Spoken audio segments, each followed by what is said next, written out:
Unmute everyone. Unmute. We're in.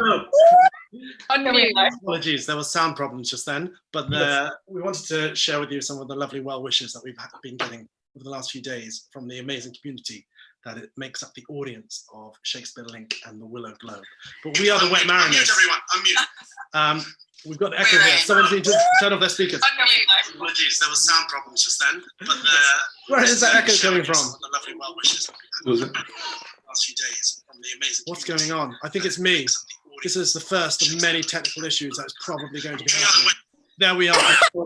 I think it's going very well. Well done, Jason. Well done.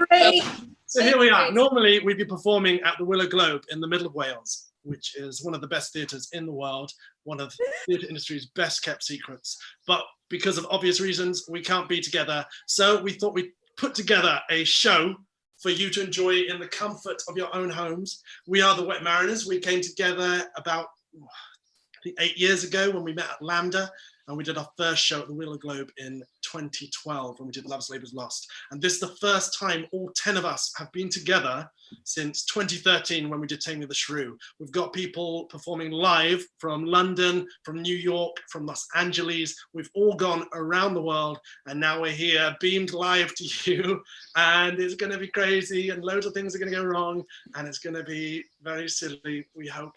But we're doing it to raise money for the Willow Globe and Shakespeare Link and for NHS charities. So if you haven't done so already, please, please, please donate to the Willow Globe and NHS. You can do it at www.shakespearelink. Is it org or it might be org or .uk? I should know this. I should have it written down. It's in the description. Yeah. Do that YouTube thing. Look below in the bio. It's there. So we have cast this randomly. There's a video we did on our YouTube channel where we picked our names out of a hat and picked the cast members out of the hat, and that's how we've cast it. We've thrown this together in a week, which is what we normally do, but we've had to do it using technology. So we'll see how that goes. But we will be presenting William Shakespeare's A Midsummer Night's Dream for you all.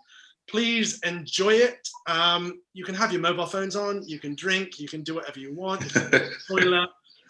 Do whatever you like. You're in your own homes. Anything we need to say? Anything else? You're on mute.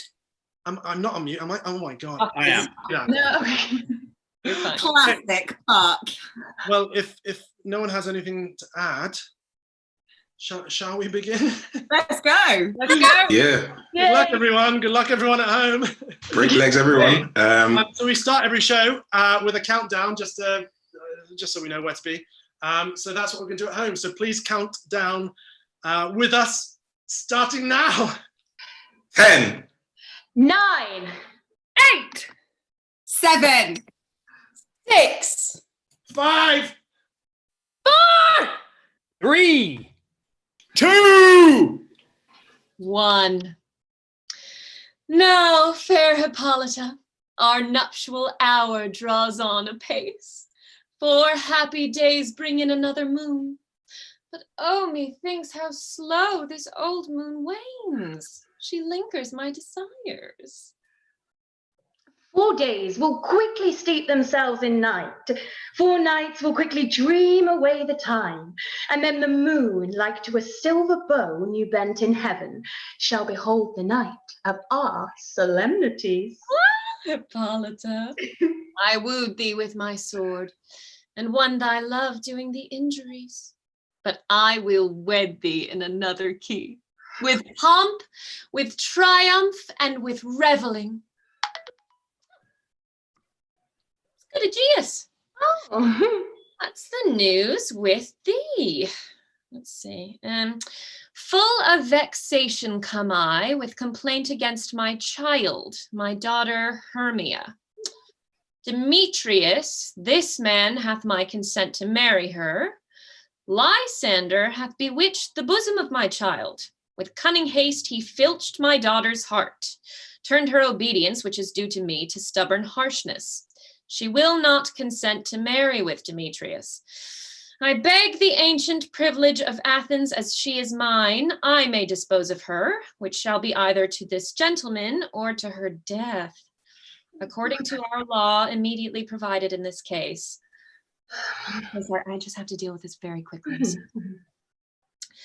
What say you, Hermia? Be advised, fair maid, take time To pause. to pause. Very good. And by the next new moon, the sealing day betwixt my love and me, upon that day, either prepare to die. Yeah, needs to be. To die for disobedience to thy father's will, or else to wed Demetrius as he would. Or on Diana's altar to protest for austerity and single life. Send.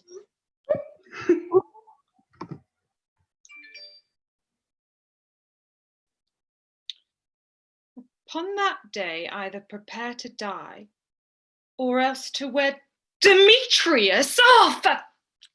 How now, my love? Why is your cheek so pale, and how chance the roses there do fade so... Like for want of rain, which I could well beteem them from the tempest of mine eyes. I meet, for aught that ever I could read, could ever hear by tale or history, the course of true love never did run smooth, but either it was different in blood. Oh, cross, too high to be enthralled to low. Or else misgraft in respective years. Oh, spite, too old to be engaged to young. Or else it stood upon the choice of friend. Oh, hell, to choose love by another's eyes. I have a widow aunt, a dowager of great revenue. She hath no child. From Athens is her house remote 7 leagues, and she respects me as her only son. There, gentle Hermia, may I marry thee? And in that place, the sharp Athenian law cannot pursue us. If thou lovest me then, steal forth thy father's house tomorrow night, and in the wood, a league about the town, where I did once with Helena meet with thee to do observance to a morn of May, there will I stay for thee. My good Lysander. I swear to thee by Cupid's strongest bow, by his best arrow with the golden head, by all the vows that ever men have broke, in number more than ever women spoke, in that same place thou hast appointed me, tomorrow, truly will I meet with thee. Oh, keep promise. Look, here comes Helena. Ah, Godspeed, fair Helena. Whither away? What call you me fair? Well, that fair again unsay. Demetrius loves your fair. Oh, happy fair. Oh, okay, teach me how you look and with what art you sway the motion of Demetrius's heart. I frown on him, yet he loves me still. Oh, that your frowns would teach my smiles such skill. I give him curses, yet he gives me love. Oh, that my prayers could such affection move. The more I hate, the more he follows me. The more I love, the more he hateth me. His folly, Helena, it's no fault of mine. Well, none but your beauty. Would that fault were mine? Take comfort. He shall no more see my face. Lysander and myself will fly this place. Before the time I did Lysander see, seemed Athens as a paradise to me. Oh, then what graces in my love do dwell, that he hath turned a heaven unto a hell. Helen, to you our minds we will unfold. Tomorrow night, when Phoebe doth behold her silver visage in the watery glass, decking with liquid pearl the bladed grass, a time that lovers' flights doth still conceal, through Athens' gates we have devised to steal. And in the wood, where often you and I, upon faint primrose beds were wont to lie, emptying our bosoms of their counsel sweet, there Lysander and myself shall meet, and thence from Athens turn away our eyes to seek new friends and stranger companies. Farewell, sweet pray, Pharaoh. Pray thou for us, and good luck grant thee thy Demetrius. Keep word, Lysander, we must starve our sight from lovers' food till morrow, deep midnight. I will, my Hermia. Helena, adieu. As you on him, Demetrius dote on you. How happy summer of a sun can be. Through Athens I am thought as fair as she, but what of that? Demetrius thinks not so. He will not know what all but he do know. Love looks not with the eyes, but with the mind. And therefore is winged Cupid painted blind, nor hath love's mind of any judgment taste. Wings and no eyes figure unheedy haste, and therefore is love said to be a child. Because in choice he is so oft beguiled, as waggish boys in game themselves forswear, so the boy love is perjured everywhere. For ere Demetrius looked on Hermia's eye, he hailed down oaths that he was only mine. And when this hail some heat from Hermia felt, so he dissolved, and showers of oaths did melt. I will go tell him of fair Hermia's flight. Then to the wood will he tomorrow night pursue her, and for this intelligence, if I have thanks, it is a dear expense. But herein mean I to enrich my pain, to have his sight thither and back again.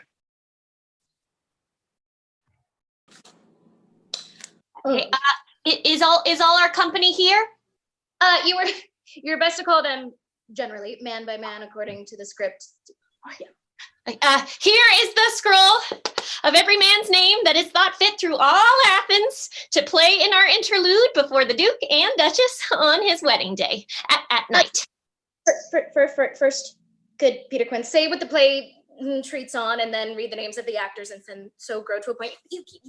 Okay, Mary, our play is the most lamentable comedy and most cruel death of Pyramus and Thisbe.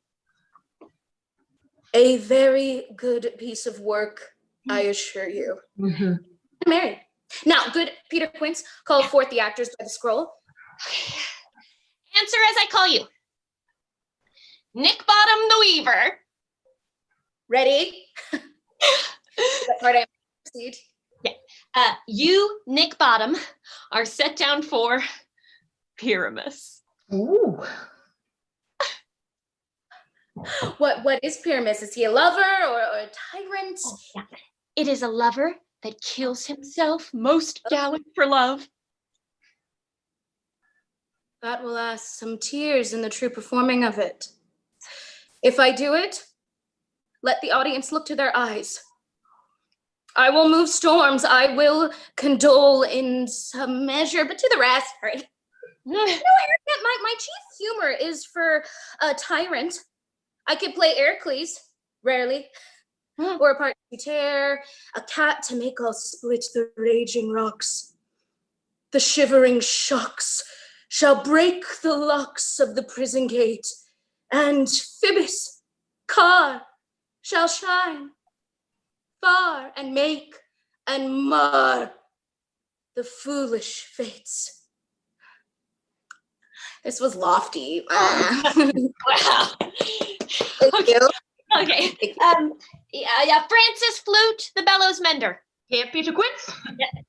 Flute, you must take Thisbe on you. Ooh, what is Thisbe? A wandering knight? No, it is the lady Pyramus must love. Oh, nay, faith, let me not play a woman. Look, I have a beard coming. Oh, that's all one. You shall do it in a mask, and you may speak as small as you will. And I may hide my face. Let me play Thisbe too. And I'll speak in a little monstrous voice. Thisbe. Pyramus dear. Oh, lover dear. Thy Thisbe dear. Thy lady dear. No. You play Pyramus, and Flute, you Thisbe. Yes. Yeah. Well, proceed. Okay. Tom Snout the Tinker. Tom? Here, Peter Quince. Right. You must play Pyramus's father. Myself, Thisbe's father. Snug the Joiner. Where's Snug? Has anybody seen? Here, Peter Quince. Yeah. You, the lion's part. And there, I hope, is a play fitted. Pray you, Have you got the lines part written? If it be, will you give it me, for I'm very slow of study. Oh, you may do it extempore, for it is nothing but roaring. Oh. Let me play the lion. 2. But I'll roar, so the Duke will say, let him roar again. Let him roar again. And you should do it too terribly. You would fright the Duchess and the ladies that they would shriek, and that were enough to hang us all. No, I'll aggravate my voice so that I will roar, and so that you may say it gently as a sucking dove. You can play no part but Pyramus! For Pyramus is a sweet-faced man. A proper man, as one should see on a summer's day. A lovely, gentleman-like man. And therefore, you must needs play Pyramus. We'll undertake it. What beard shall I play it in? What you will. Well, I will just charge you it either in your straw-colored beard, your orange tawny beard, your purple and grain beard, your French crown-colored beard, your perfect yellow. Some of your French crowns have no hair at all, and then you should play barefaced. But masters, here are your parts. Here you go. Yeah. And I am to entreat you, request you, and desire you to con them by tomorrow night and meet me in the palace wood. There we shall rehearse. Okay. I pray you fail me not. We will meet, and there we may rehearse most obscenely and courageously. Take pains, be perfect. Adieu. Oh, at the Duke's Oak we meet. Get ready for an experience like no other. Welcome to a wood near Athens. Everybody get up. We are having a silent disco in this forest tonight. Us fairies create our own music, and also YouTube have copyright issues. So I need you all to stand up. Phil, up. Sue, up. Angus, you stay seated, champ. All good. A little shout out here to Alfred, Rose, and Arthur Thompson, Danny C, and the crew. Are you ready? How now, spirit, whither wander you? How now, spirit, whither wander you? How now, spirit, whither wander you? How now, spirit, whither wander you? I say how now, you say spirit, how now? How now? I say how now, you say spirit, how now? How now? I say whither wander, you say you, whither wander, whither wander. Yeah! Breaking news, we have a special guest in Fairy! Oh yeah, oh yeah, oh yeah, oh yeah. Over hill, over dale, through a bush, through a briar, over park, over pale, thoroughfare. I do wander everywhere. Everywhere. Over hill, Over hill. over dale, Over dale. over flood, Through through bush. fire. Over briar. I do wander everywhere. She wanders everywhere. Woo!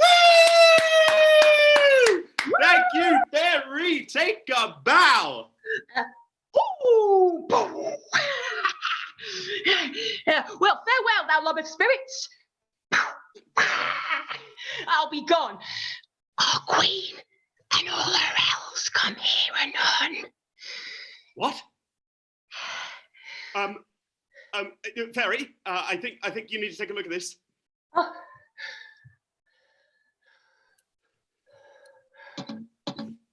Good evening. Welcome to Airy Fairy News with me, Peter Uck. In breaking news, the king doth keep his revels here tonight. Take heed, the queen come not within his sight. For Oberon is passing fell and wrath, because that she, as her attendant, hath a lovely boy, stolen from an Indian king. She never had so sweet a changeling. and jealous Oberon would have the child, knight of his train, to trace the forest wild, but she, perforce, withholds the lovely boy, crowns him with flowers, and makes him all her joy. And now they never meet in grove or green, by fountain clear or spangled starlight sheen. But they do square at all their elves for fear, creep into acorn cups and hide them there. Now to mustard seed with the weather. Blow wind and crack your cheeks. Rage, blow, you cataracts and hurricanes.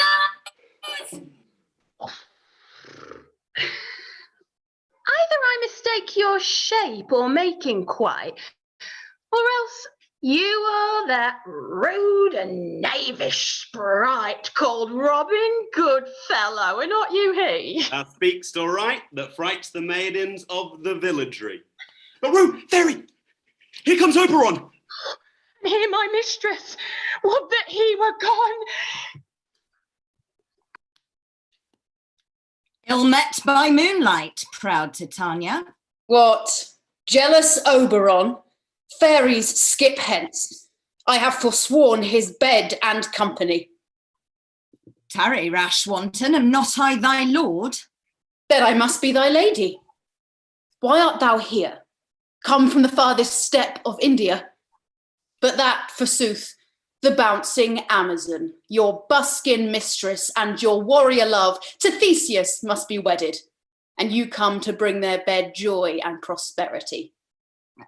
How canst thou thus for shame, Titania, glance at my credit with Hippolyta, knowing I know thy love to Theseus? These are the forgeries of jealousy, and never since the middle summer spring met we in hill, dale, forest or mead, but that thy brawls hath disturbed our sport. And thorough this distemperature we see the seasons alter. The spring, summer, chiding autumn, angry winter change their wonted liveries. And the mazed world by its increase knows not which is which.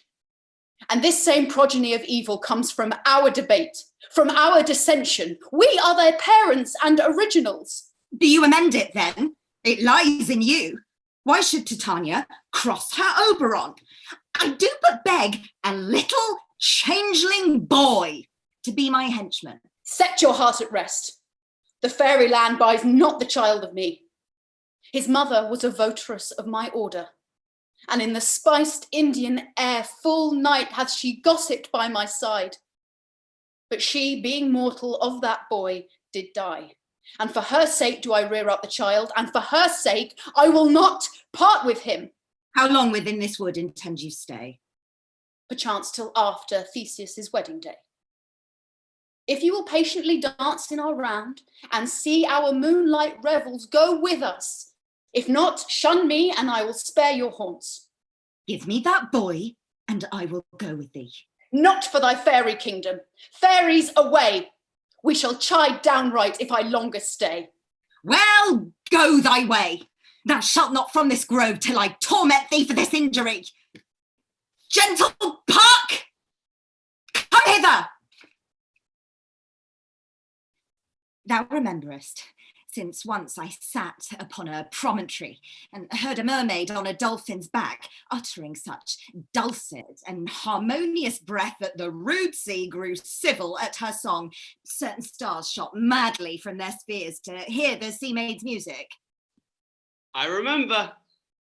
That very time I saw, thou couldst not, flying between the cold moon and the earth, Cupid, all armed. Certain aim he took at a fair vestal throned by the west, and loosed his love shaft smartly from his bow, as it should pierce 100,000 hearts. But I might see that young Cupid's fiery shaft quenched in the chaste beams of the watery moon, and the imperial votaress passed on in maiden meditation, fancy free. Yet marked I where the bolt of Cupid fell. It fell upon a little western flower. Before, milk white, now purple with love's wound.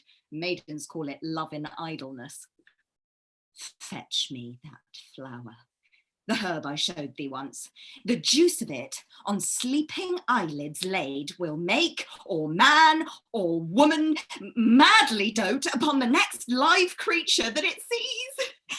Fetch me this herb, and be thou here again ere the Leviathan can swim a league.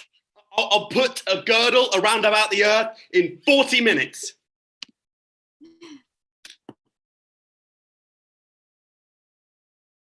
Park, go!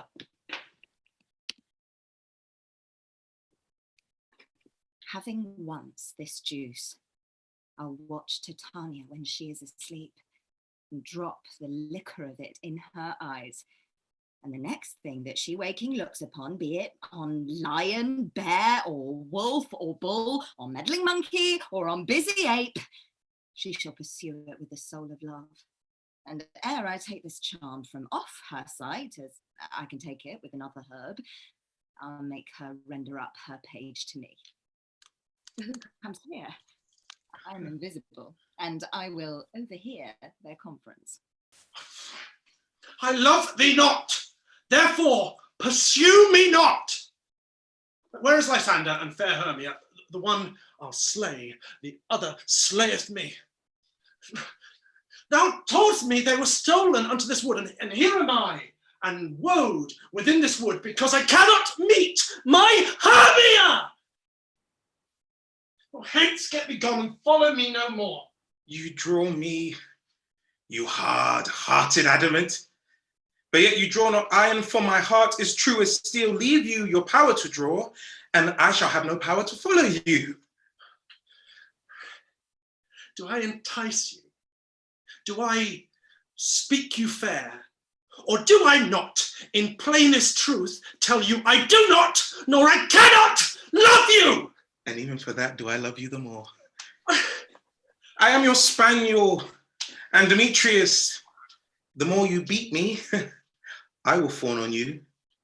Use me but as your spaniel, spurn me, strike me, neglect me, lose me.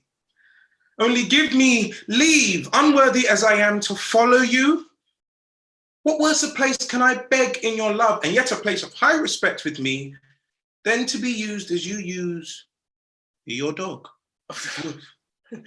Tempt not too much the hatred of my spirit, for I am sick when I do look on thee. And I am sick when I look not on you. You do impeach your modesty too much. To leave the city and commit yourself into the hands of one that loves you not. To trust the opportunity of night and the ill counsel of a desert place with the rich worth of your virginity. Your virtue is my privilege, for that it is not night when I do see your face. Therefore I think I am not in the night, nor doth this world lack worlds of company. For you in my respect are all my world. Then how can it be said that I am alone, when all the world is here to look on me? I'll run from thee and hide me in the brakes and leave thee to the mercy of wild beasts. The wildest hath not such a heart as you! No. Stay my questions. Let me go! Or if thou follow me, do not believe, but I will do thee mischief in the woods. Aye! In the temple, in the town, the field, you do me mischief. Fie, Demetrius! I'll follow thee and make a heaven of hell to die upon the hand I love so well. Fare thee well, nymph. Ere he do leave this grove, thou shalt fly him, and he shall seek thy love. Is that the flower there? Welcome, wanderer. Yeah, it wasn't easy. Right. Yeah. So yeah. Oh. There you go. What? Yeah, I'll give it to you. I pray thee, give it me. Okay. I know a bank where the wild thyme blows, where oxlips and the nodding violet grows, quite overcanopied with luscious woodbine, with sweet musk roses, and with eglantine. There sleeps Titania, some time of the night, lulled in these flowers with dances and delight, where the snake throws her enamelled skin weed wide enough to wrap a fairy in, and with the juice of this, I'll streak her eyes and make her full of hateful fantasies. Take thou some of it, and seek through this grove. A sweet Athenian lady is in love with a disdainful youth. Anoint his eyes, but do it when the next thing he espies may be the lady. Thou shalt know the man by the Athenian garments he hath on. Affect it with some care. Yes, Athenian. Affect it with some care, that he may prove more fond on her than she upon her love. Look thou meet me ere the first cock crow. Fear not, my lord, your servant shall do so.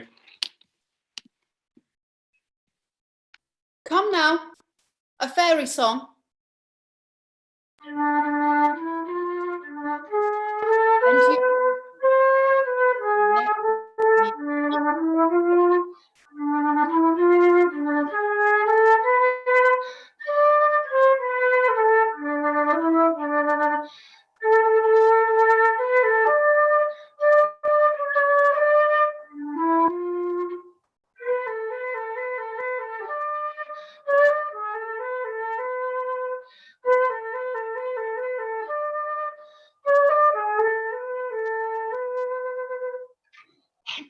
Away! Be gone!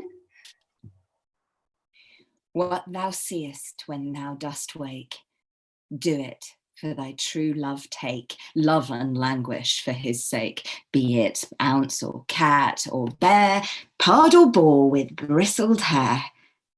When thou wakest, it is thy dear. Wake thou when some vile thing is near.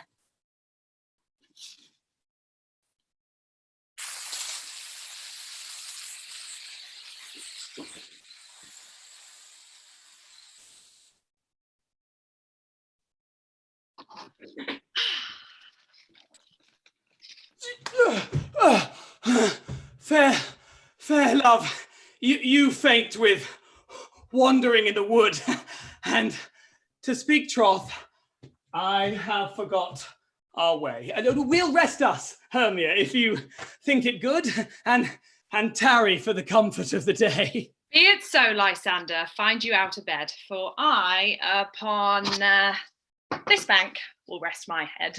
One turf shall serve as pillow to us both. One heart, one head, two bosoms, and one trough. Nay, good Lysander, for my sake, my dear, lie further off yet. Do not lie so near. Oh, take the sense, sweet, of my innocence. Love takes the meaning in love's conference. I mean that my heart unto yours is knit, so that but one heart we can make of it. Two bosoms interchanged with an oath, so then two bosoms and a single troth. Then by your side, no bedroom me deny, for lying so, Hermia, I do not lie. Oh, Lysander riddles very prettily. But, gentle friend, for love and courtesy, lie further off! Oh. In human modesty, such separation, as may well be said, becomes a virtuous bachelor and a maid. So far be distant! And, good night, sweet friend. Thy love ne'er alter till thy sweet life end. Amen, amen to that fair prayer, say I, and then end life when I end loyalty. Here is my bed. Sleep. Oh, give thee all his rest. With half that wish, the wishes I be pressed. Through the forest have I gone, but Athenian found I none, on whose eyes I might approve this flower's force in stirring love. But who is here? Weeds of Athens he doth wear, This is he, my master said, despise the Athenian maid. And here, the maiden, sleeping sound on the dank and dirty ground. Pretty soul, she durst not lie near this lack love, this kill courtesy. Churl, upon thine eyes I throw all the power this charm doth owe.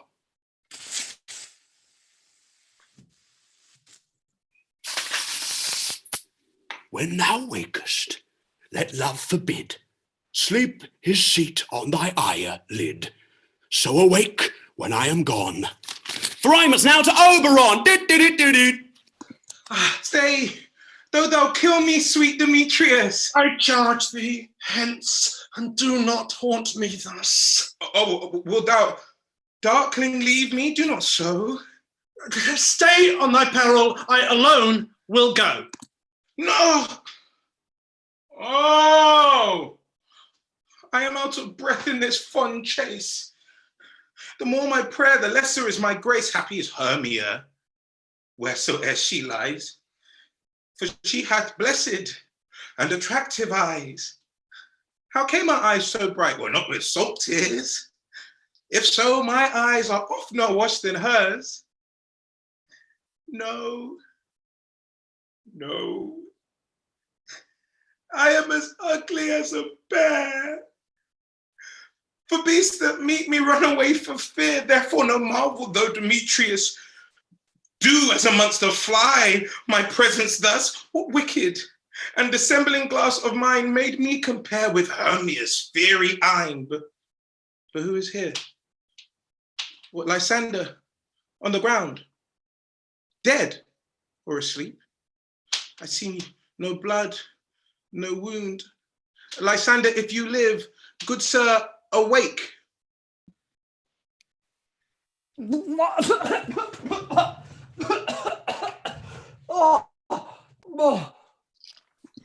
Oh.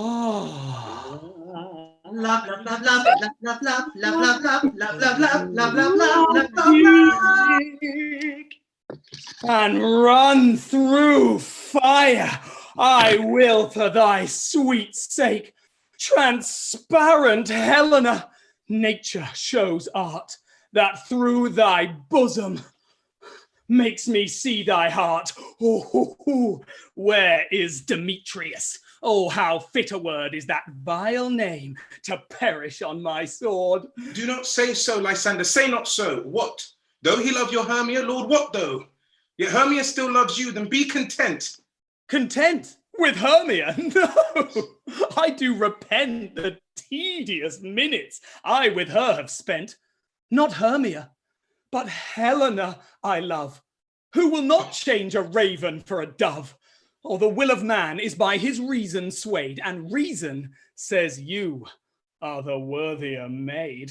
Things growing are not ripe until their season, so I, being young, till now ripe not to reason, and touching now the point of human skill, reason becomes the marshal to my will and leads me to your eyes, where I look love stories written in love's richest book. Oh.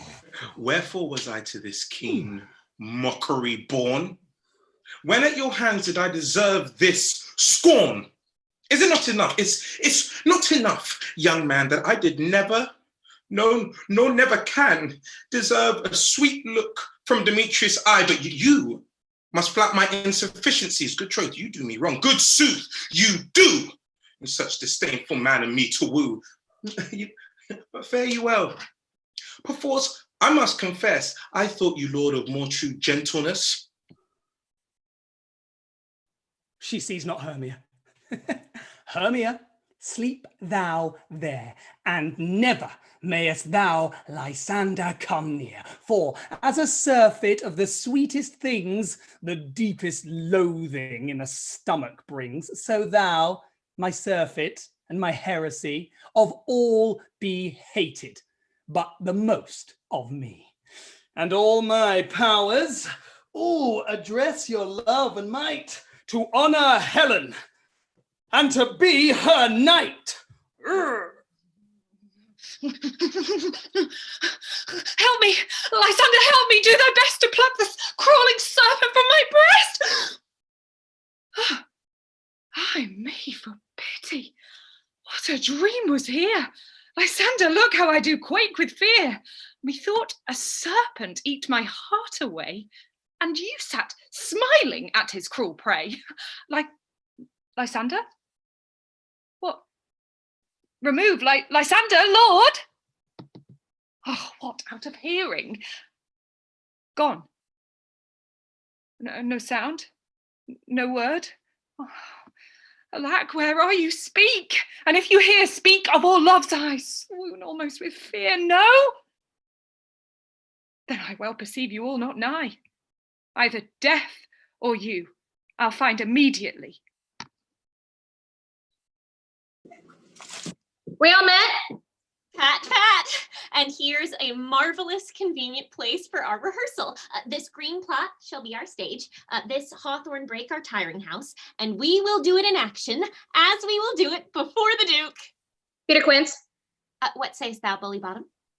There be some things in the comedy of Pyramus and Thisbe that will never please. First, Pyramus must draw a sword and kill himself, which the ladies cannot abide. How answer you that?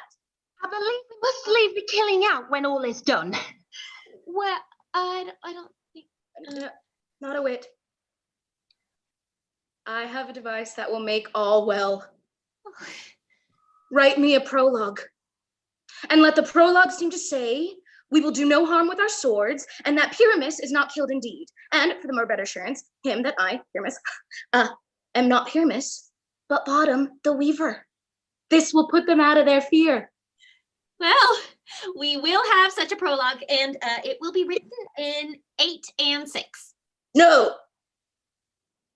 Make it 2 more. Let it be written in 8 and 8. But will not the ladies be afraid of the lion? I fear it, I promise you. We ought to look to it. Therefore, another prologue must be written to tell he's not a lion. Well, it shall be so. But there is 2 hard things. That is to bring moonlight into the chamber, for, Pyramus and Thisbe meet by moonlight. Does the moon shine the night we play our play? Oh, let me check. Hey Siri, when doth the moon shine? Here's what I found. Yep, it doth shine that night. Why then, you may leave a casement of the great chamber window where we play open, and the moon may shine in at that casement. Aye. Or one may come in with a bush of thorns and a lantern and say that he is come to disfigure or to present the person of moonshine. I'll think about it. Okay. But there is one other thing. That is, we must have a wall in the great chamber, for Pyramus and Thisbe, says the story, do talk through the chink of a wall. You can never bring in a wall. What say you, Bottom? Some man or other must present wall. And let him have some plaster or some loam or some rough cast about him to signify wall. If that may be, then all is well. Now come, every mother's son, and rehearse your parts. Pyramus, you enter, and when you have spoken your speech, you enter in the break, and so everyone according to his cue.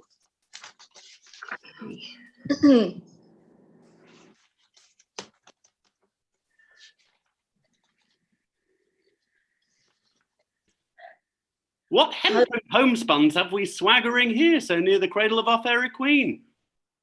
What, a play toward? On Zoom? I'll be an auditor, an actor too, perhaps, if I see cause. Okay. Speak, Pyramus, and Thisbe, stand forth. Go ahead. Thisbe, the flowers of odious savor sweet. Odors. What? Odors. It's odors savor sweet. Odors? Yeah. Odors. Really? Okay. Odors. Odors savor sweet. So hath thy breath, my dearest Disney dear, but heart, a voice. Stay thou but here a while, and by I will to thee appear. A stranger, Pyramus, and airplane here.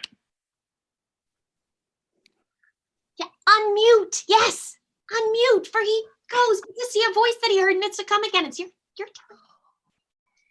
Most radiant Pyramus, most lily-white of hue of colour like the red rose on triumphant brow, most brisky Juvenile and eke, most lovely Jew, as true as horse that yet would never tire, I'll meet thee, Pyramus, at Ninny's tomb. Ninus's tomb, man. No, you must not speak all that yet. That you answered to Pyramus. You say all your lines at once, cues and all. Pyramus, you enter. Your cue is past. It's never tire. What? You enter now. She jumped your cue. It's never tire. Oh, as true as horse that yet would never tire. If I were fair Thisbe, I were only thine. Oh, monstrous! How strange! We are haunted! Pray, masters, blind masters, help!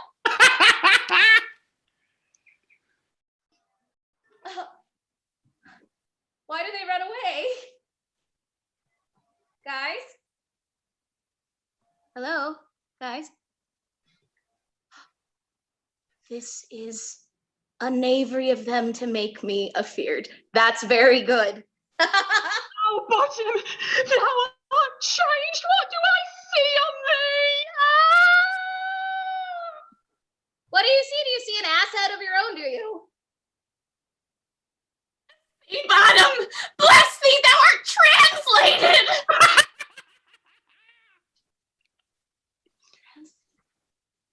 Guys! Hello? I see their knavery. This is to make an ass of me, to fright me if they could. But I will not stir from this place. Do what they can. I will walk up and down here. And I'll sing. I'm gonna sing. Yeah, I'll sing. Cause yeah. Well, wow. Okay. Ooh. Convenient. I'll sing. I will sing. So they will know that I'm not afraid. The ouzel cock, so black as hue with horns tawny bare, the thrall so weak, his note so true, and ran with a quick. What angel wakes me from my flowery bed? Oh, the finch, the sparrow, and the plains on cuckoo grey, whose notes any bird to smoke and dares not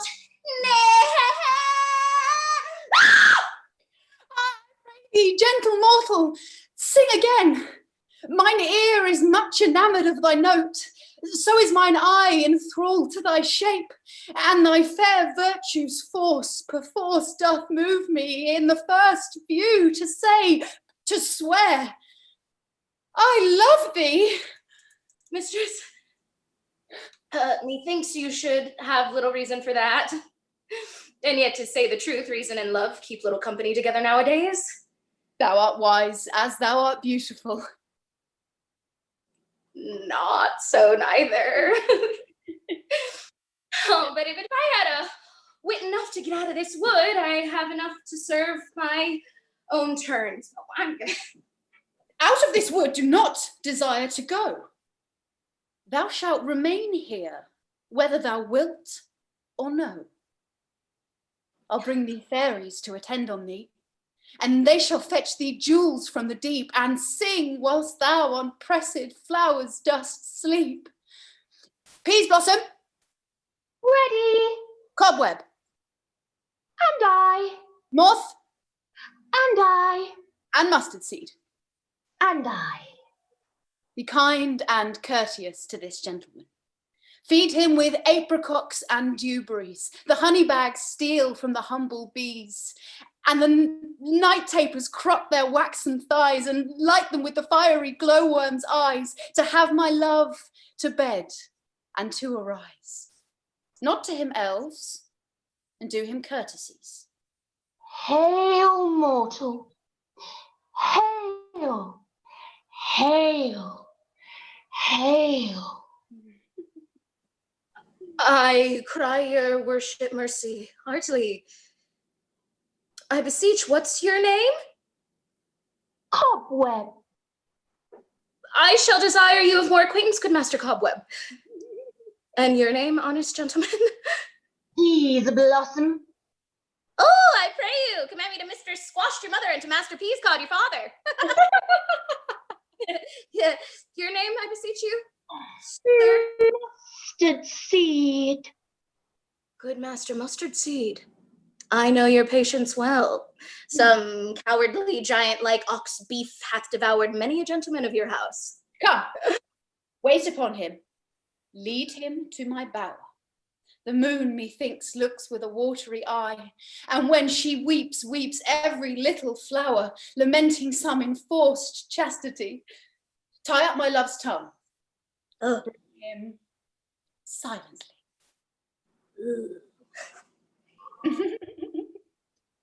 I wonder if Titania be awaked. Then what it was that next came in her eye, which she must dote on in extremity. Becomes my messenger. How, mad spirit?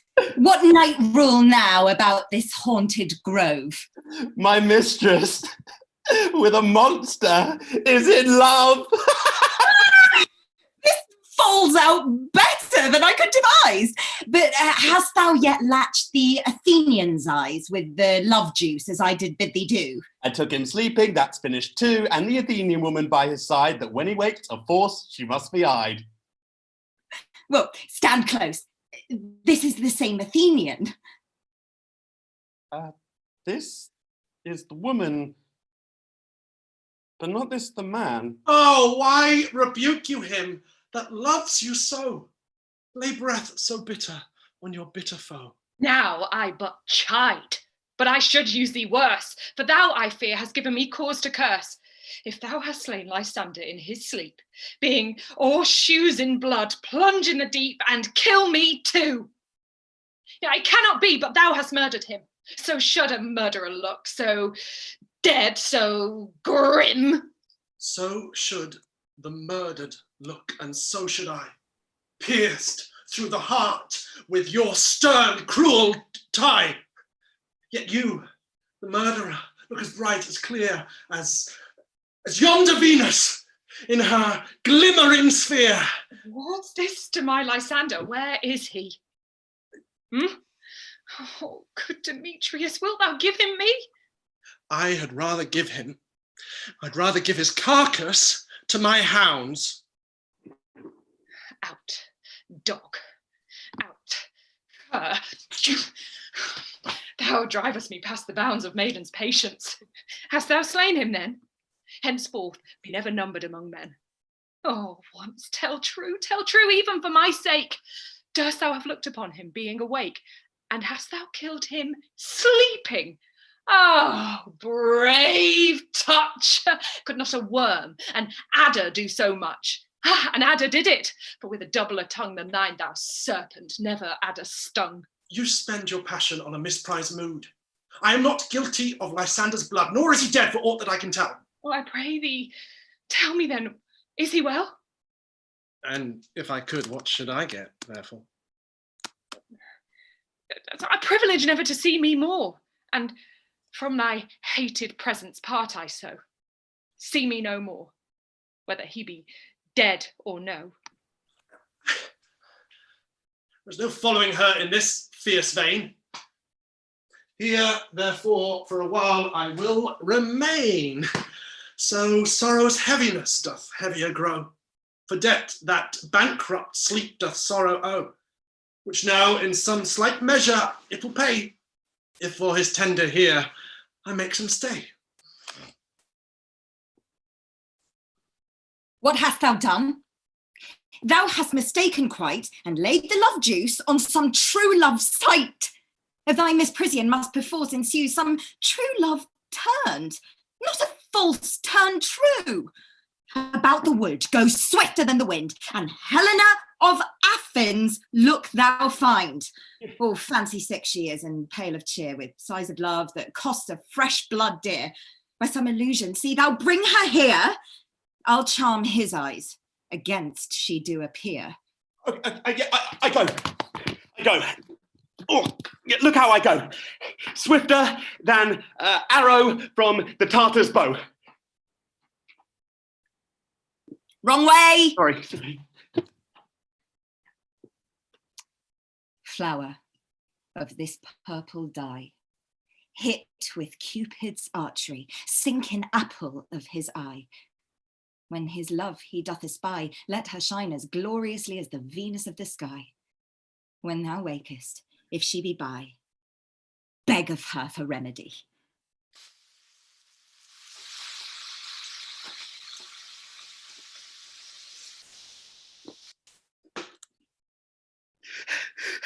Captain of our merry band, Helena is here at hand.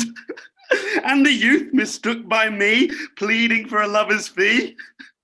Shall we their fond pageant see? Oh Lord, what fools these mortals be!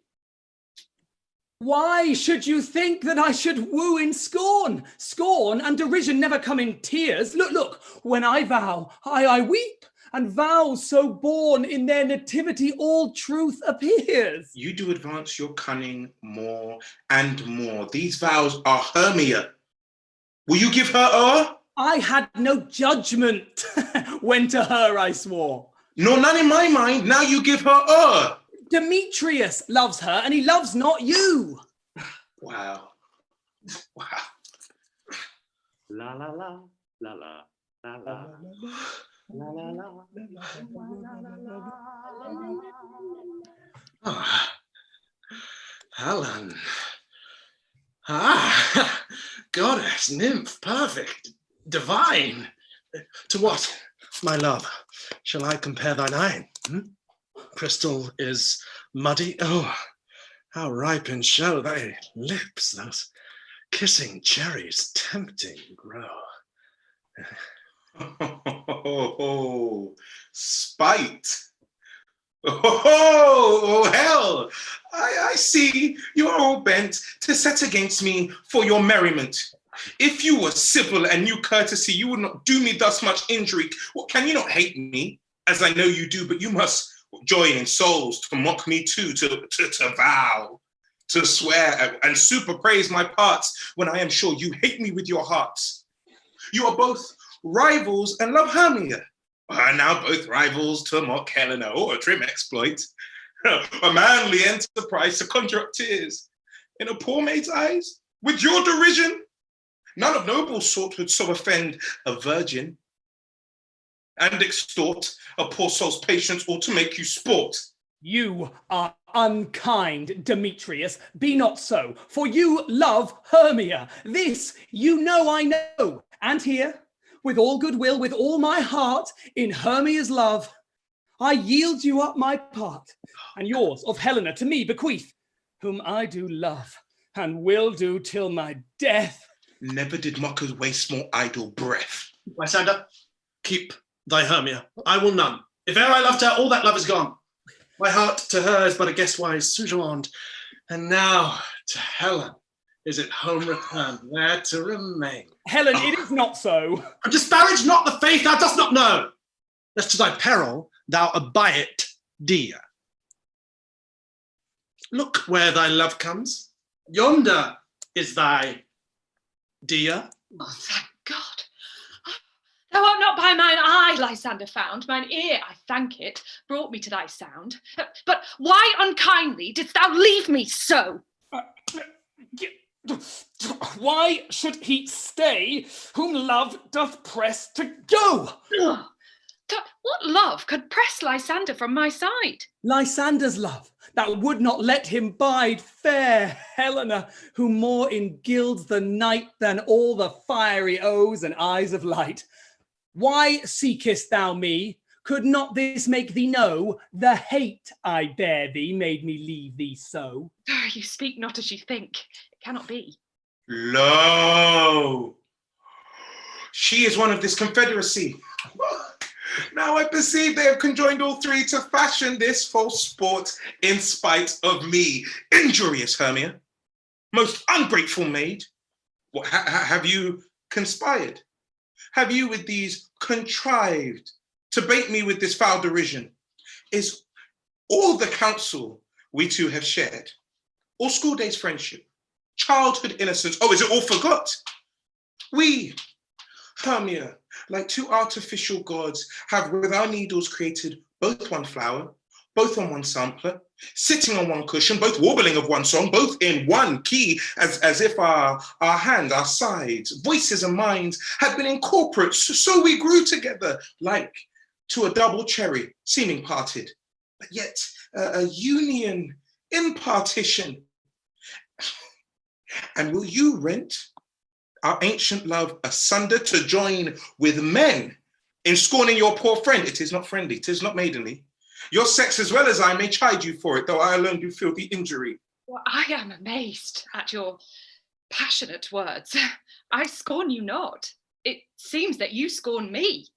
Have you not set Lysander as in scorn to follow me and praise my eyes and face? Oh, I made your other love, Demetrius, who even now did spurn me with his foot. What, to call me goddess, nymph, divine, and rare, precious, celestial.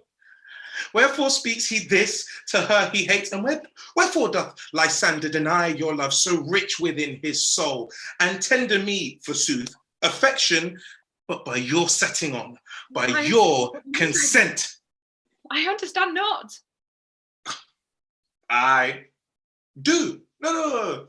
Or persever. Or counterfeit sad looks. Or make mouths upon me when I turn my back. Or wink each at other, hold the sweet jest up. This sport, well carried, shall be chronicled.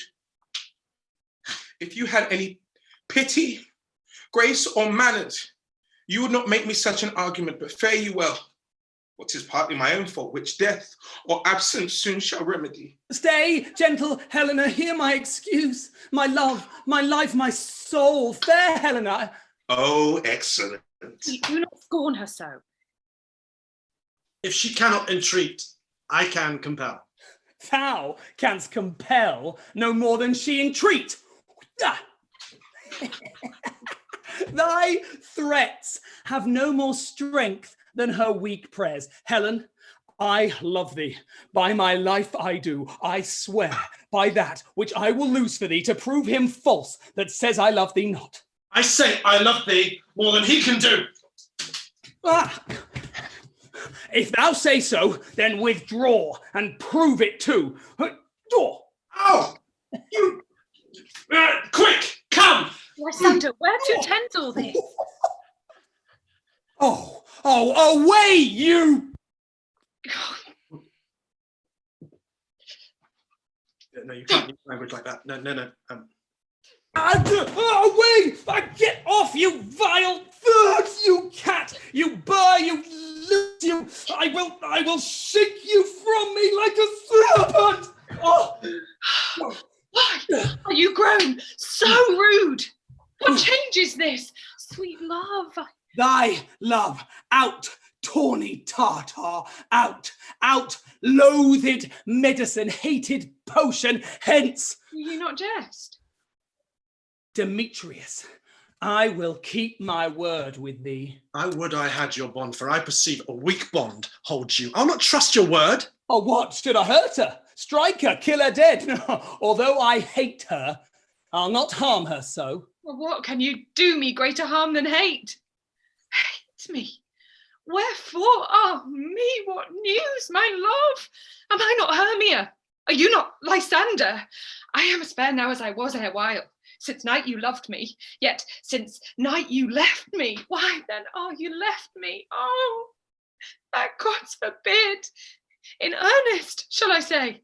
Aye, by my life, and never did desire to see thee more. Therefore be out of hope, of question, of doubt. Be certain, nothing truer, 'tis no jest, that I do hate thee. And love Helena. Oh, right, okay. Oh, me. You, juggler. You, canker blossom. You, thief of love. What, have you come by night and stolen my love's heart from him? Fine, in faith. Have you no modesty, no maiden shame? What, no touch of bashfulness? What, will you tear impatient answers from my gentle tongue? Fie, you counterfeit, you puppet, you... Ooh. Puppet? Mm. Why so? Aye, that way goes the game. Now I perceive, she hath made compare between our statures. She hath urged her height, and with her personage, her tall personage, her height forsooth, she hath prevailed with him. Are you grown so high in his esteem because I am so dwarfish and so low? How low am I, thou painted maypole? Speak, how low am I? Am I not yet so low but that my nails can reach unto thine eyes? Don't you mock me, gentlemen. Let her not strike me. You perhaps may think because she's something lower than myself that I can match her. Lower? Hark again. Hermia, do not be so bitter with me. I evermore did love you, Hermia. Did ever keep your counsels, never wronged you. Save that in love unto Demetrius, I told him of your stealth unto this wood. He followed you for love. I followed him. But he hath chid me hence and threatened me to strike me, spurn me, nay, to kill me. And now so you will let me quiet go to Athens, will I bear my folly back and follow you no further. Let me go. You see how simple and how fond I am. Why get you gone? Who is that hinders you? A foolish heart that I leave here behind. What? With Lysander? With Demetrius! Be not afraid, she shall not harm thee, Helena. No, sir, she shall not, though you take her part. Oh, when she is angry, she is keen and shrewd. She was a vixen when she went to school, and though she be but little, she is fierce. Little?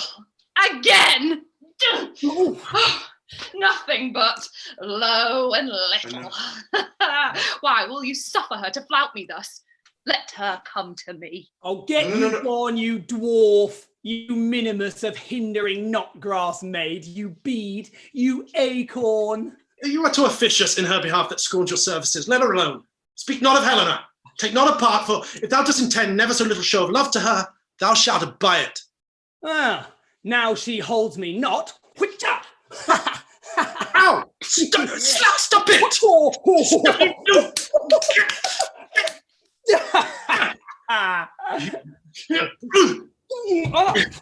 Right. Door. Ah! You bastard! Another. Quit your. Ha ha ha ha! Yeah.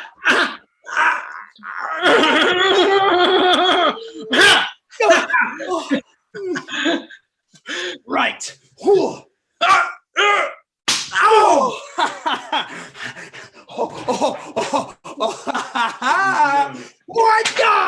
Oh! Catch this! No! Yes. Now follow on, if thou darest, to try whose right of thine or mine is most in Helena. Follow. Nay, I'll go with thee. Cheek by jowl.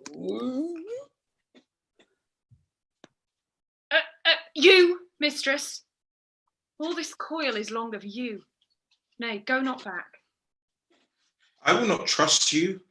I no longer stay in your cursed company. Your hands than mine are quicker for a fray. My legs are longer, though, to run away.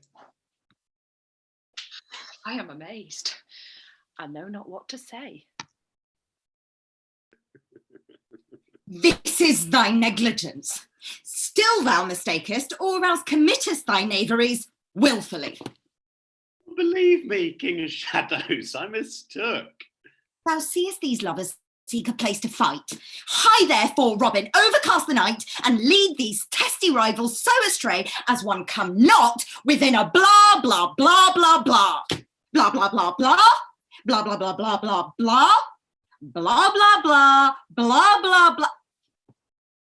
Robin, are you listening to me? Yep. What did I just say? And I'll to my queen and beg her Indian boy, and then I will her charmed eye release from Monster's View, and all things shall be peace. It's all there, all down. But notwithstanding haste, make no delay. We may effect this business yet ere day. Up and down, up and down. I will lead them up and down. I am feared in field and town. Goblin, lead them up and down. Ooh, here comes one. Where art thou, Demetrius? Speak thou now. Here, villain, drawn and ready. Where art thou? I'll be with thee straight. Follow me then, to plainer ground. Oh. Lysander! Speak again! Art thou run away? Thou coward! Art thou fled? Speak in some bush. Where dost thou rest thy head? Thou coward, art thou bragging to the stars, telling the bushes that thou look'st for wars and wilt not come? Come, recreant, come, thou child. I'll whip thee with a rod. He is defiled that draws a sword on thee. Yeah. Art thou there? Follow my voice. We'll try no manhood here. He goes before me and yet still dares me on. When I come where he calls, then he is gone. The villain is much lighter heeled than I. I followed fast, but faster did he fly. That fallen am I in a dark, uneven way. Oh, here will rest me. Come, thou gentle day. Oh, for if thou but once show me thy grey light, I will find Demetrius and revenge this spite. Ho, ho, coward, why comest thou not? Abide me, if thou darest. For well I wot, thou runnest before me, shifting every place, and darest not stand, nor look me in the face. Where art thou now? Come hither, I am here. Nay, then thou mockst me. Thou shalt buy this dear, if ever I thy face by daylight see. Now go thy way. Faintness constraineth me to measure out my length on this cold bed. By day's approach, look to be visited. O weary night, O long and tedious night, abate thy hour, shine comforts from the east, that I may back to Athens by daylight from these that my poor company detest, and sleep that sometimes shuts up sorrow, steal me a while in mine own company. Yet but 3, come one more. 2 of each kind makes up 4. Oh, never so weary, never so in woe, bedabbled with dew and torn with briars. I can no further crawl, no further go.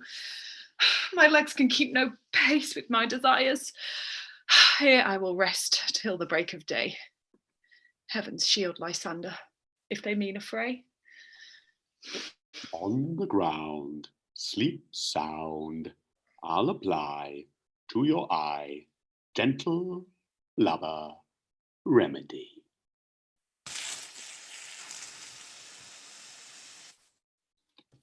When thou wakest, thou takest true delight in the sight of thy former lady's eye, and the country proverb known that every man should take his own in your waking shall be shown. Jack shall have Jill, naught shall go ill, man shall have mare again, and all shall be well. Come, sit thee down upon this flowery bed, whilst I thy amiable cheeks do coy, and stick musk roses in thy smooth, sleek head, and kiss thy ears, my fair, gentle joy. Where's Peas Blossom? Ready. Scratch my head, Peas Blossom. Where's Monsieur Cobweb? Ready. Monsieur Cobweb, kill me a red-hipped humblebee. Where's Monsieur Mustard Seed? Ready. Good, Monsieur. But help Calvary Cobweb. Oh God, I'm such a tender ass that I must scratch. Ooh. I have a venturous fairy that shall seek the squirrel's hoard and fetch thee new nuts. I'd rather have a handful or two of dried peas. But I pray you, let none of your people stir me. I have an exposition of sleep come upon me. Sleep thou, and I will wind thee in my arms. Fairies, be gone, and be always away.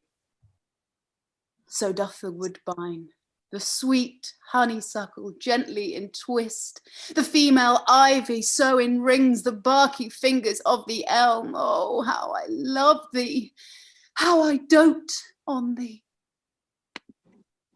Welcome, good Robin. Seest thou this sweet sight? Her dotage now I do begin to pity.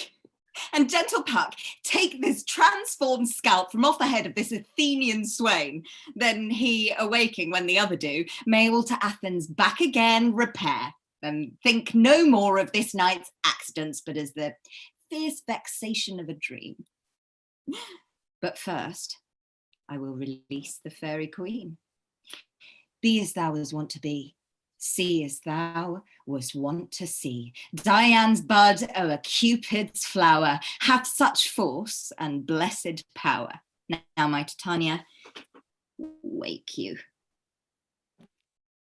My sweet queen. Oh, my Oberon. What visions have I seen? Methought I was enamoured of an ass. There lies your love.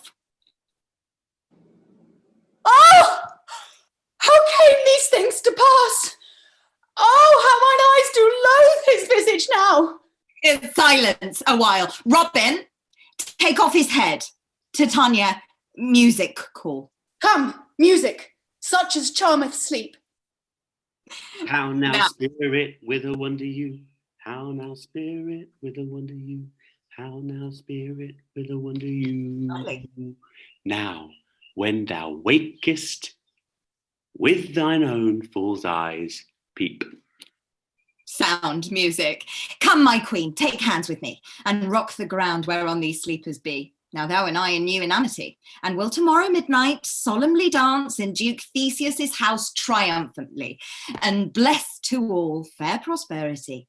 There shall the pairs of faithful lovers be wedded, with Theseus all in jollity. Cock-a-doodle-doo, fairy king and tender Mark, I do hear the morning lark.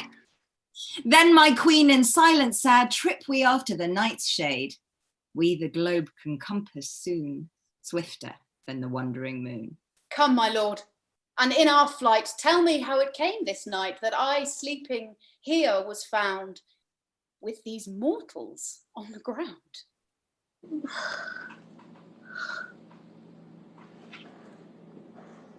Go, one of you, find out the forester. For now our observation is performed, and since we have the voward of the day, my love shall hear the music of my hounds uncoupled in the western valley. Let them go. Away, I say, and find the forester. I was with Hercules and Cadmus once, when, in a wood of Crete, they bayed the bear with hounds of Sparta. I never such musical discord, such sweet thunder. Fabulous. Ah, but soft, what nymphs are these? My God, this is Hermia here asleep, and this Lysander, this Demetrius is, and this is Helena, old Nader's Helena. I wonder at their being here together. 'Tis like they rose up early to observe the rite of May, and hearing our intent came here in grace of our solemnity. Go, wake them with their horns.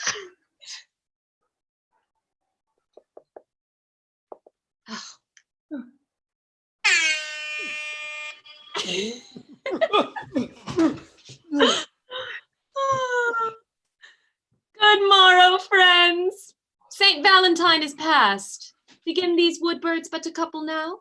Pardon, my lord? I pray you all stand up. I know you two are rival enemies. How comes this gentle concord into being, that hatred stands so far from jealousy to sleep by hate and fear no enmity? My lord, I shall reply amazedly, half sleep, half waking, but as yet, I swear, I cannot truly say how I came here. But as I think, for truly would I speak, and now do I bethink me, so it is, I came with Hermia hither. Our intent was to be gone from Athens. Oh, enough. Fair lovers, you are fortunately met. Aegeus, I will overbear his will. For to the temple by and by with us, these couples shall eternally be knit. And since the morning now is something worn, our purposed hunting we will set aside. Come, go with us to Athens, 3 and 3. We'll have a feast in great solemnity. Come, Papa. These things seem small and undistinguishable. Methinks I see these things with parted eye, when everything seems double. So methinks, and I have found my Demetrius like a jewel mine own, and not mine own. Are you sure that we're awake? It seems to me that yet we sleep, we dream. Do not you think the Duke was here and bid us follow him? And he did bid us follow to the temple. Why then, we are awake. Let's follow him. And by the way, let us recount our dreams.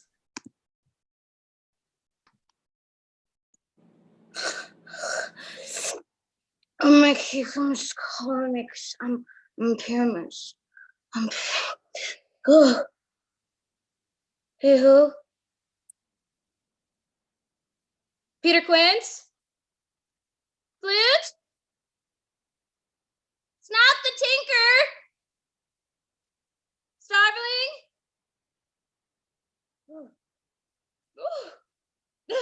That's my life stolen hence and left me asleep.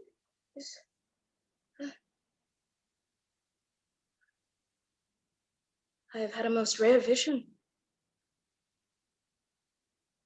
I have had a dream. Past the wit of man to say what dream it was. Man is but an ass if he go about to expand this dream. Methought I was, and methought I had the, but man is but a patched fool if he will offer to say what methought I had. I will have Peter Quince write a ballad of this dream. It shall be called Bottom's Dream, because it hath no bottom. And I will sing it in the later end of the play before the Duke. Have you sent to Bottom's house? Is he come yet? No, he cannot be heard. Out of doubt, he's transported. If he come not, then the play is marred. It goes not ahead, doth it not? It is not possible. There is not a man in all Athens can discharge Pyramus, but he. Oh, no. He hath the greatest wit of any man in Athens. Yea, and the best person too.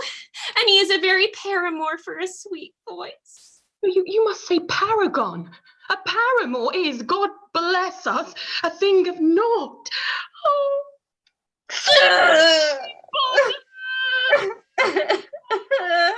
Where are these lads? Where are these hearts? Bottom! Oh, most courageous day! Oh, happy hour! Oh, I am to discourse wonders. I will tell you everything right as it fell out. Oh, tell us, sweet Bottom. No, not a word from me. All that I will say is that the Duke hath dined. Get your apparel together. Good strings to your beards, new ribbons to your pumps. Meet presently at the palace. Every man look o'er his part. Our play is preferred. No more words. Away. Go away.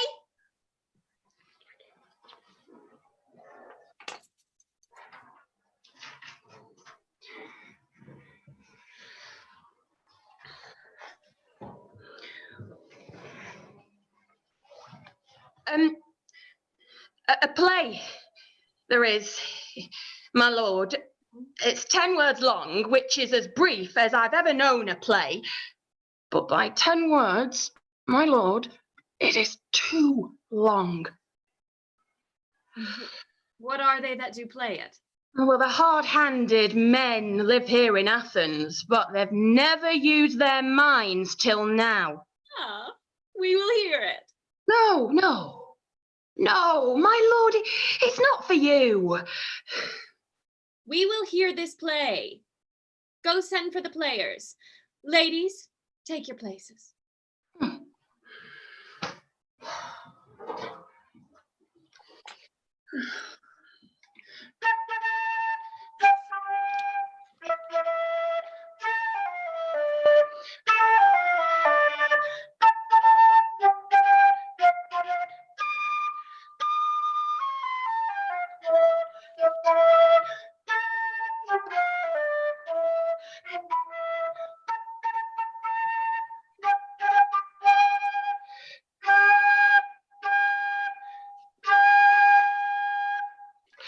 So please your grace, the prologue is addressed.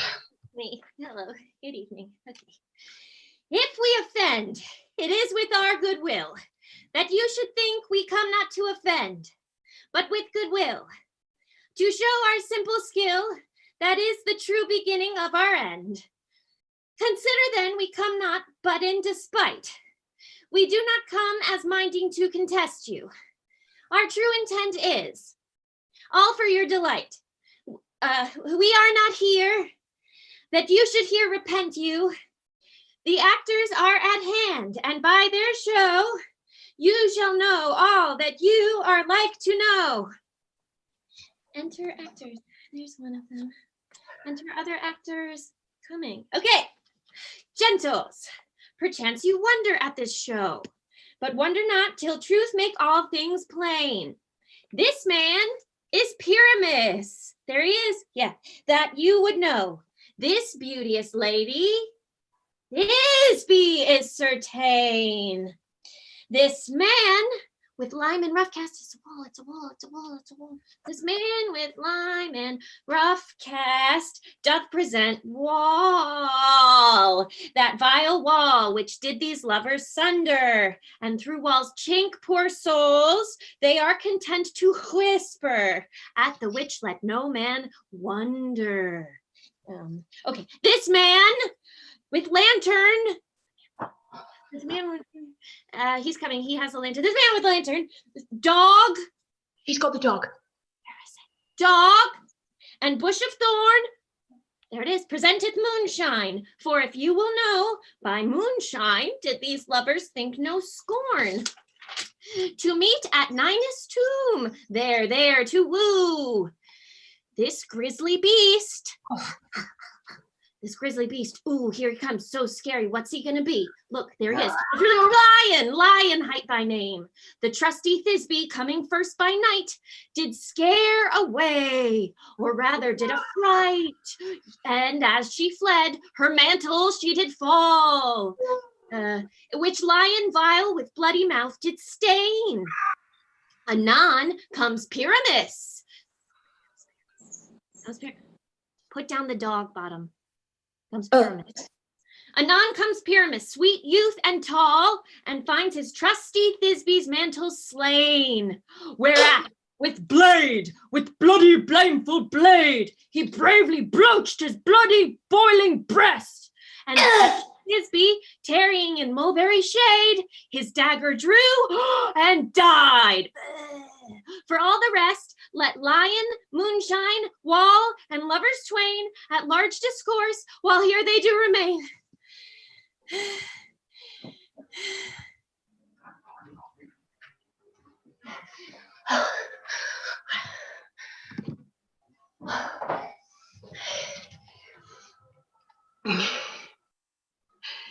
In this same interlude, it doth befall that I, one Snout by name, present a wall, and such a wall as I would have you think that had in it a crannied hole or chink, through which the lovers, Pyramus and Thisbe, did whisper often, very secretly.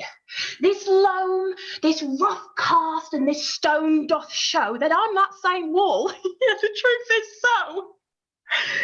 And this the cranny, right and sinister, through which the lovers are will whisper. Oh, grim-looked night! Oh, night with hue so black! Oh, night, which ever art when day is not! Oh, night! Alack, alack, alack! I fear my Thisbe's promises forgot. And thou, O wall, O sweet, O lovely, lovely wall, thou standest between her father's ground and mine.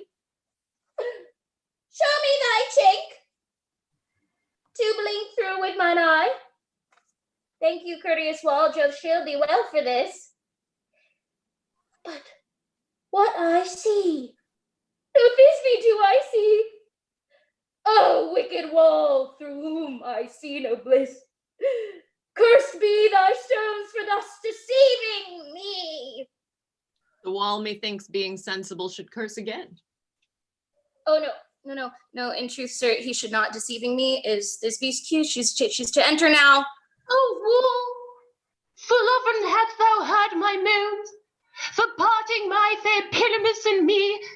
My cherry lips have often kissed thy stones with lime and hair knit up in thee. I see a voice. Now I will to the chink. To spy, and I can hear my Thisbe's face. Thisbe! What, my love, I think. Ah, kiss me through the hole of this vile wall. But I kiss the wall's hole, not your lips at all. Wilt thou at Minnie's tomb meet straightway? Tide life, tide death, I come without delay.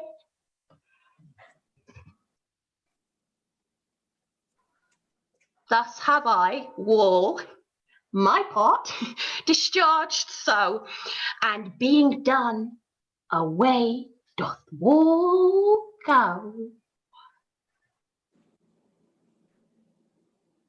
Now is the mural down between the two neighbors.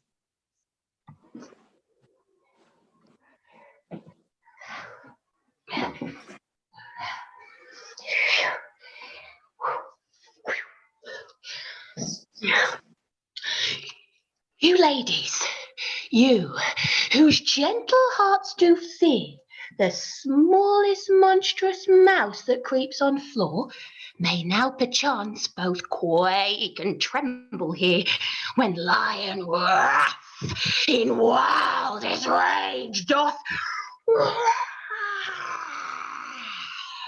then know that I, his one, Snuck the joiner, am a lion fell, nor else no lion's dam. For if I should as lion come in strife into this place, it were pity on my life.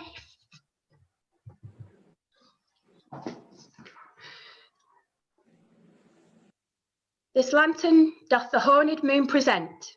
I'm aweary of this moon. This lantern doth the horned moon present. Myself, the man in the moon do seem to be. Oh, what he would change. No, proceed, moon. This lantern doth the horned moon present. All I have to say is that this is my lantern. I'm the man in the moon. This bush here, that's my thorn bush. And this dog, where's the dog? This dog, that's my dog. Right, all these should be in the lantern, for all these are in the moon. But silence, here comes Thisbe. This is old Ninny's tomb. Where is my love?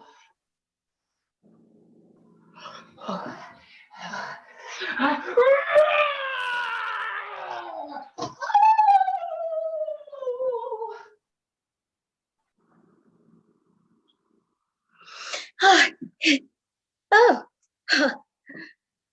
sweet moon, I thank thee for thy sunbeams. I thank thee, moon, for shining so now so bright. For by thy gracious, golden, glittering gleams, I trust to take the truest Thisbe sight. But stay. Oh, spite.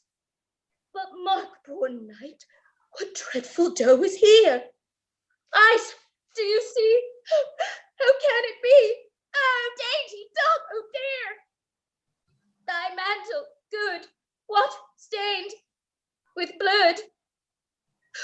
Approach, ye furry spell. Oh, fate, come, cut the thread and thrum, quail, crush, conclude, and quell. Come, tears, confound. Out, sword, and wound the pap of Pyramus. Ah! Thus I die. Thus. Now I am dead.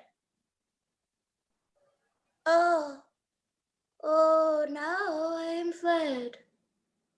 My soul is in the sky. Tongue, lose thy light. Moon, take my flight. Now die.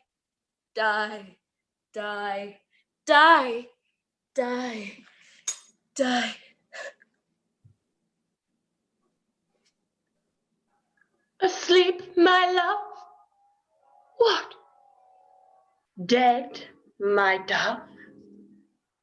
Oh, Pyramus, arise! Speak! Quite dumb? Dead. A tomb must cover thy sweet eyes. These, my lips. This cherry nose. These yellow cowslips. Cheeks are gone. No tongue. Not a word. Come, trusty sword. Come, blade, my breast imbrue. Farewell, friends.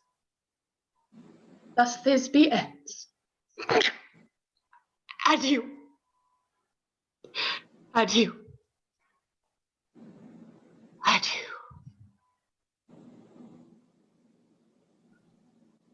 Moonshine and Lion are left to bury the dead.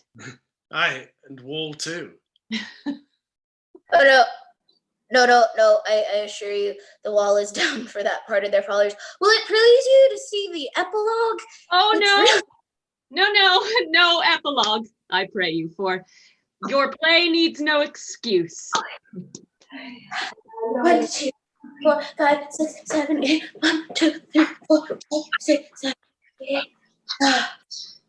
Thank you. Very good. Sweet friends, to bed. A fortnight hold we this solemnity, in nightly revels and new jollity.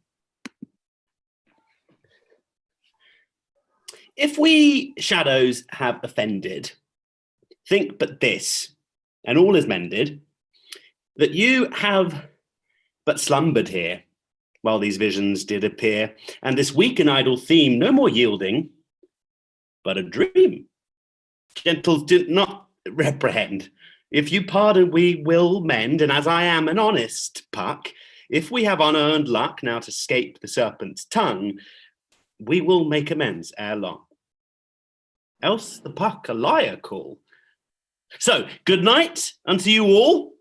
Give me your hands, if we be friends, and Robin shall restore amends. A 5, 6, 7, 8. We didn't practice a jig. It's over! Oh my God, we did it! Should we bow? Yeah. Who's leading?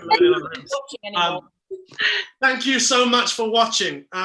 This means the world to us. The Willow Globe is a very special place to all of us. So please do donate at www.shakespearelink.org.uk. It's down there in the bio. And subscribe to us. That's a thing people say on YouTube. The Willow Globe isn't just a theatre, it's the heart of a community. And it's so important, especially in these times, that these places are able to continue. So your donations will do that. They'll help the Willow Globe to continue to do the amazing work through the lockdown and beyond, when we're going to need it more than ever. But thank you so much for watching. We've loved doing this. We just need to work out how to stop this. But thank you and goodbye. Woo! Bye. You can wave at the belly.